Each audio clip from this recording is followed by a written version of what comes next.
Most people know credit scores are important, but very few people actually understand how they work. They hear random advice like never use credit cards, carry a balance, or check your score every day. And instead of improving their credit, they end up confused, frustrated, and stuck in the same place for years.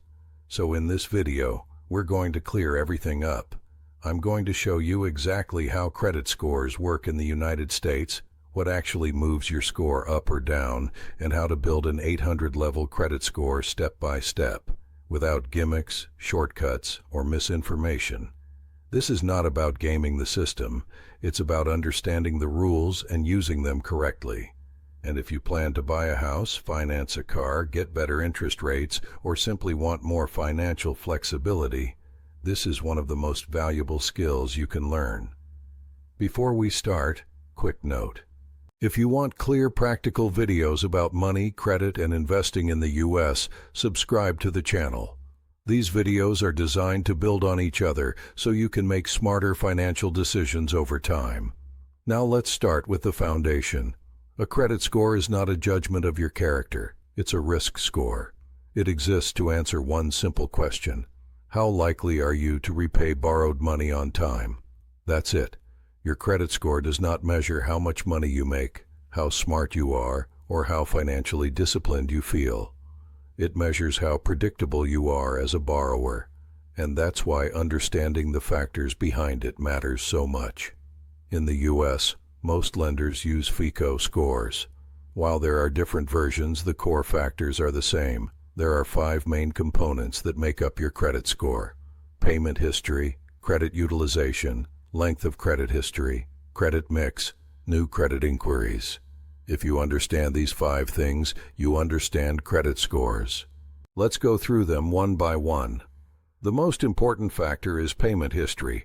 This is the backbone of your credit score. It answers one question: do you pay your bills on time? Late payments, collections, charge-offs, and defaults hurt your score more than anything else. Even one missed payment can stay on your credit report for years. The good news is simple. Pay everything on time. Not early, not perfectly optimized, just on time. Setting up automatic payments for at least the minimum amount due is one of the easiest and most powerful credit habits you can build. The second factor is credit utilization. This is where most people accidentally hurt their credit without realizing it. Credit utilization is the percentage of your available credit that you are using. If you have a credit card with a $10,000 limit and a balance of $5,000, your utilization is 50%. High utilization signals risk. Even if you pay your balance in full every month, a high reported balance can temporarily lower your score. For strong credit scores, lower utilization is better. As a general rule, under 30% is decent, under 10% is very strong, under 5% is excellent. This does not mean you shouldn't use your cards. It means you should manage when and how balances are reported. The third factor is length of credit history. This measures how long you've been using credit. Older accounts help your score because they provide more data. This is why closing old credit cards can hurt your score, even if you don't use them much. Time matters here, and there are no shortcuts. The earlier you start building credit responsibly, the better. The fourth factor is credit mix.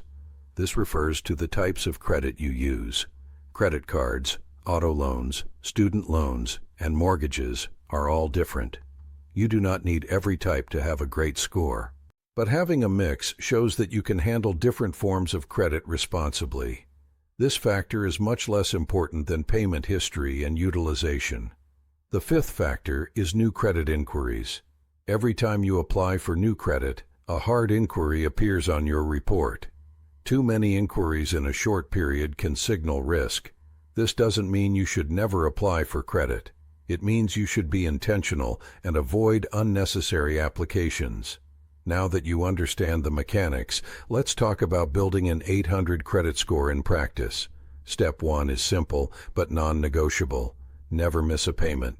Even one late payment can undo months or years of progress. Automation is your best friend here. Step 2 is controlling utilization. You can do this in two ways: lower balances or higher limits. Paying balances down before the statement closes helps ensure low utilization is reported. Requesting credit limit increases when appropriate can also improve utilization without spending more. Step 3 is time and patience.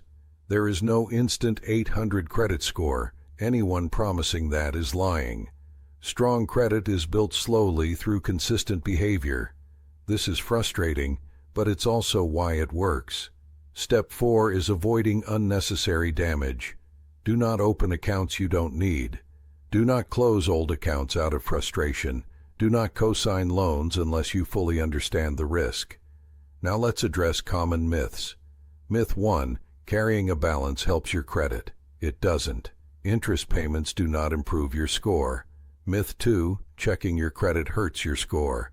Checking your own credit does not count as a hard inquiry. Myth 3: you need debt to have good credit. You need responsible usage, not unnecessary debt. Another important point is monitoring. You should regularly review your credit reports for errors. Mistakes happen more often than people realize, and errors can drag your score down unfairly. Correcting errors is not glamorous, but it's effective. Now let's talk about expectations. An 800 credit score is not required to live well. Anything above the mid-700s already qualifies you for excellent terms in most cases. The goal is not perfection. The goal is leverage.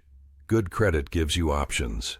Lower interest rates, more negotiating power, lower insurance costs in some cases, less stress when making big financial decisions. That's why this matters. If you're starting from a low score or no credit history at all, the same principles apply. Start small, use credit responsibly, pay on time, keep utilization low, let time work. If you already have decent credit, tightening these habits can push you higher. And if you already have excellent credit, the goal becomes maintenance, not obsession. If this video helped you understand credit more clearly, hit the like button. It helps this content reach more people who need it. And if you want more step-by-step explanations about money, credit, and investing in the US, subscribe to the channel so you don't miss future videos. I'd also love to hear from you. Comment below and tell me, what's the biggest thing confusing you about credit right now?